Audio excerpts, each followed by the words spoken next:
Shiloh by Phyllis, Reynolds, Naylor. Chapter 11. It's only after I lie back down on the couch that night that I realize what all I've done. To Ma and Dad, for one thing. Ma's still awake. I can see the light in the bedroom as Dad goes on down the hall, and then I hear their voices. Not all of what they say, but enough. Ray, told you I just found out about that dog myself.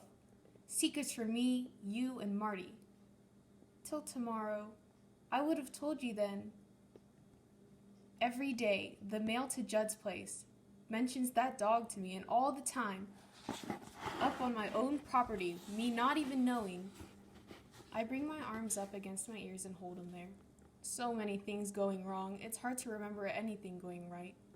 Doc Murphy's knows I've got Judd's dog now. Dad's mad at Ma, and we won't know till tomorrow if Shiloh's even going to make it.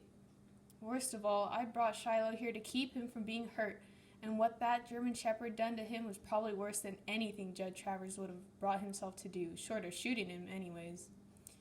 This time, when the tears come again, I don't even fight. Don't even try holding back. I must have slept through Dad's going off to work the next morning, 'cause when I wake, Becky's standing beside the couch, eating a piece of honey toast and breathing on my face. Darlin's already told her about the dog, because she asks right off, "Where's it at, the doggy?" I sit up and tell her the dog's at Doc Murphy's, and we'll find out how he is that afternoon.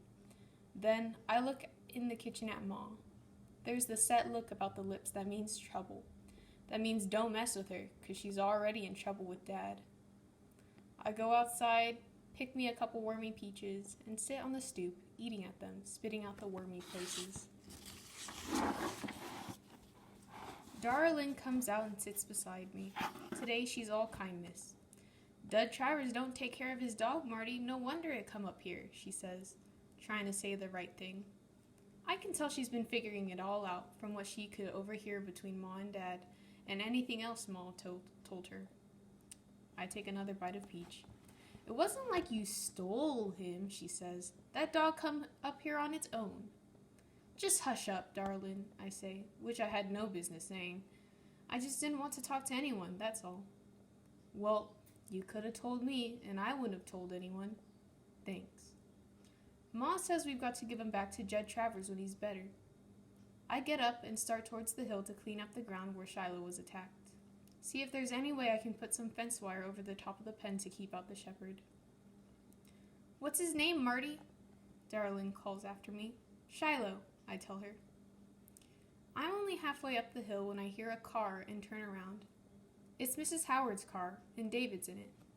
Soon as he sees me, he jumps out. It's still moving a little, and comes running towards me. "I get to stay here today," he yells, waving a kite he's brought with him. "Everyone else is going to Parkersburg, and I didn't want to go." I look over to where Ma and Mrs. Howard are talking. I see Ma nodding her head. I get lonely sometimes up at our house, but today I want to be with that loneliness. Don't want to talk to Darlin, to Becky, to Dad, or even to Ma. If we had a telephone, I'd be calling Doc Murphy every hour. As it is, I have to wait till Dad comes home from work before I can find out about Shiloh. Can't go down there pestering Doc, him with patience to see. "What do you want to do?"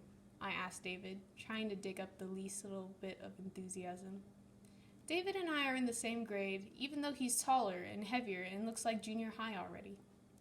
"Try this kite out over in your meadow," he says.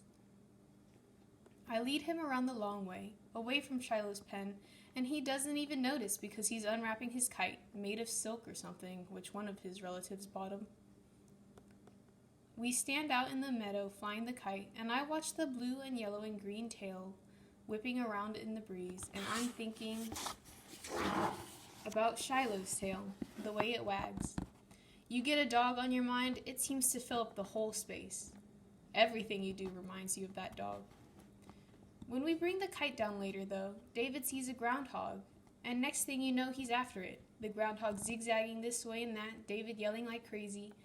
"I'm taking your kite back down to the house, David," I yell, when I see him getting near Shiloh's pen. He goes on running and yelling. I'm going to get me a handful of soda crackers. You want to make some peanut butter cracker sandwiches? I call out, trying to get him to follow. And then his yelling stops. Hey, he says. I know he's found the pen, and I walk over. What's this? David asks. He looks at the blood on the ground. Hey, what happened here? I go over and yank his arm and make him sit down. He's looking at me bug-eyed. You listen to me, David Howard, I say. Whenever I say David Howard, he knows it's serious. Only did it twice in my life. Once when he sat on the paper flower pot I made for Ma at school, and once when he saw me with my pants down in the bathroom. That really made me mad. But today, I'm not mad. I'm serious. Something awful and terrible happened in there, David. And if you ever tell anyone, even your ma and dad, may Jesus make you blind. That's the kind of talk my folks can't stand, but I got it from Grandma Preston herself.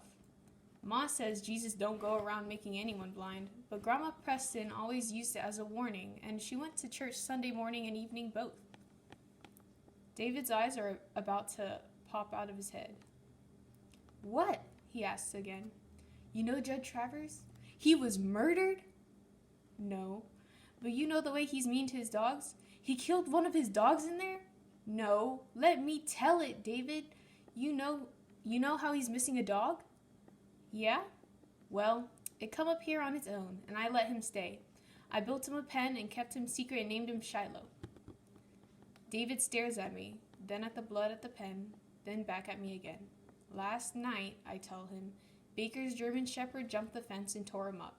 We took Shiloh to Doc Murphy, and Judd don't know. David's mouth falls open and hangs there. Wow, he says, then says it again. I tell David how hurt Shiloh was and how we've got to wait till tonight to see how he is, and then we go in his pen together, and David helps me clean up the blood, pull up all the grass with blood stains on it, and throw it over the fence into the woods. It's easier somehow with David helping, with David knowing even. If it was me by myself, I'd be thinking again and again how this never would have happened if Shiloh could have got away from the shepherd.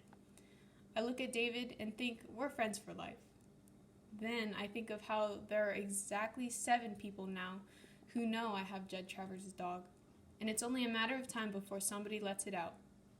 Probably Becky. She'll warble it to the first person coming up the lane. Did you ever notice how the more a little kid tries not to tell a secret, the sooner it gets out? Nothing that child can do about it. A secret is just too big for a little kid. What I didn't expect was that at 3:30, before Dad come home, here's Doc Murphy's car chugging up the lane, and he's got Shiloh in the back seat. I'm standing out by the oak tree with David, taking turns on the bag swings, when I see the car and Shiloh's head raised up in the back seat. I'm over to that car in 3 seconds flat. Shiloh! No cry ever sounded so happy as the one that come up out of my throat. All of us were crowding around the car, Ma and Darlene and Becky and David Howard, and all of us are saying, Shiloh, here boy, and holding out our hands, and Shiloh's trying to lick everything in sight. Patient recovered faster than I thought he would, Doc says, getting his big belly out from behind the steering wheel and standing up. So I figured I'd bring him on over myself. And then to Mother, had patients coming in and out today, and don't know if I wanted to see,